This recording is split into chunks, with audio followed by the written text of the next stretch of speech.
She's outspoken. She's not afraid to ask tough questions. She's not afraid to speak her mind. You've read her column. Maybe you're a fan on Facebook. No topic is off limits. Straight to the point. There's no chaser. You're now watching Straight Talk with Carla Zuill. Welcome everyone to our second season of Straight Talk. I'm your host Carla Zuill here at the beautiful Paradise Lounge. Now our first guest today is Mr. Jonathan Smith. Welcome. Hi, thank you, Carla. Mr. Smith, Island Flames. You've done some unprecedented things with this book. First, let's talk about the reception. How has that been to your book? Yeah, the reception's been completely unprecedented from a book sale perspective. That's what the Bookmark told me, and they're in the business of selling books. And it's been unprecedented in terms of the response that I've gotten personally. The books sold out, 2,000 plus, just over 2,000 books sold out in less than 3 weeks of retail sales. Hundreds of the buyers and the readers have approached me on the street or sent me Facebook messages or sent me email messages. And it's very clear the unexpected response was how it touched so many people on an emotional level and how people connected with the events of 1977 and the riots. That was the completely unexpected part.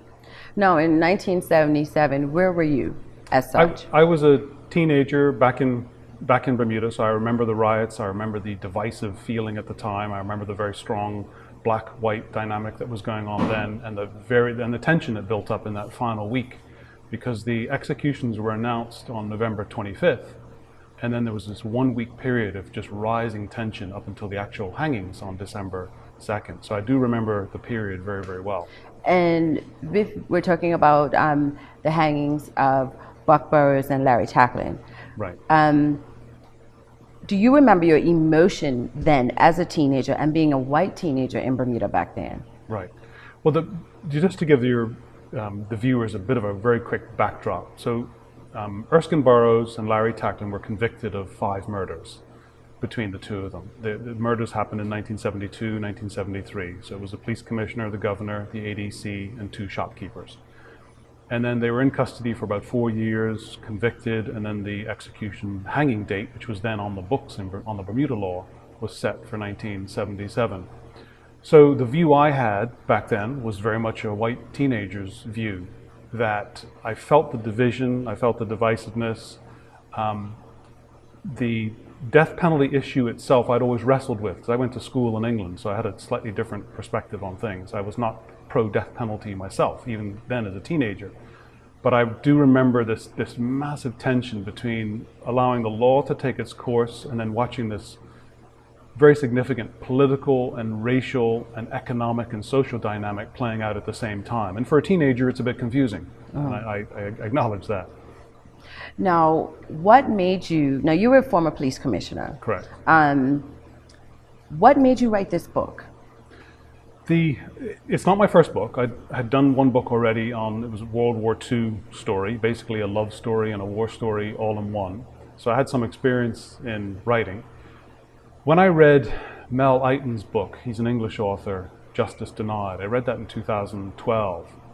And literally when I finished that book, I realized the incomplete story was the one why Bermuda was on the edge of a cliff in 1977.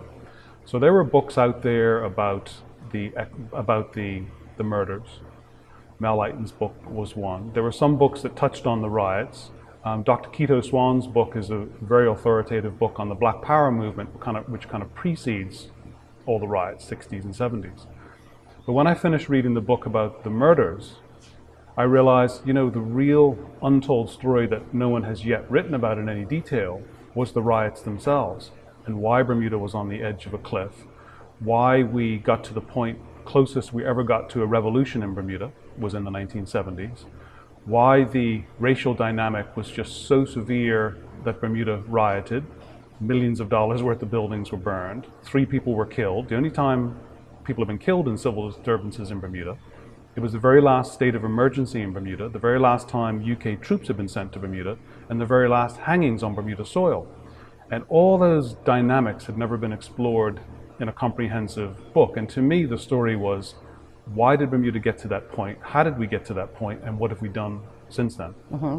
Do you think that Bermuda was ready for it? Because some would say that we're in a very contentious atmosphere in Bermuda now. So do you think that Bermuda was ready? Well, The answer is yes. I mean, I think the expression and outrage at that time is what it was, and it was clearly, and the Royal Commission said that basically blacks had had enough.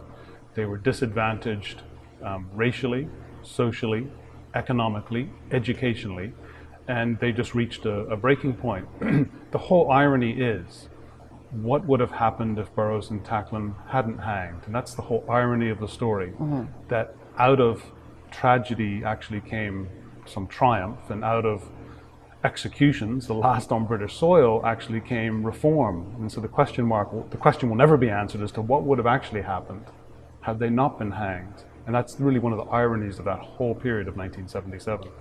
No, it's been said that these were two innocent men who were hanged. Do you think that they were innocent, or do you believe that they were guilty? The Royal Commission, which was called the Pitt Commission, examined the riots in 1978, and they came to their conclusions. And one of the conclusions they came to was that there are still Bermudians back then who believe that Burrows and Tacklin were not responsible. There are still Bermudians today who believe that Burrows and Tacklin were not responsible. What's clear is that somebody did kill them. Somebody did kill the 5 people. Burrows and Tacklin were connected with the 5 murders. I deliberately didn't want to write a book about the murders themselves. I accepted the court decisions being what they were. To me, the story was after that. But you still haven't answered. Well, because I didn't examine the evidence. I have asked that question in some of the public forums I've done, and I've just said, they were convicted by the evidence at that time. And really, I believe the evidence was sufficient to convict them. I believe there were others involved that weren't tried.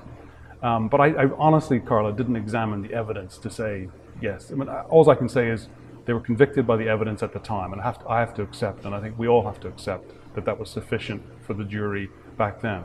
But I deliberately didn't go into. If I did go into that, that would be another 2 years worth of research on its own. And for anyone who really wants to read about the murders and the evidence, then Mal Leighton's book will be the one to read. And I think he makes the convincing case that there was sufficient evidence and there was a third person who could have been charged. Okay. And after the break, we'll be back with more from Jonathan Smith. Back then, we still had an underperforming public education system. So start to think in your mind about what's still the same now, and there is a striking similarity. The race issue is still unresolved on some levels.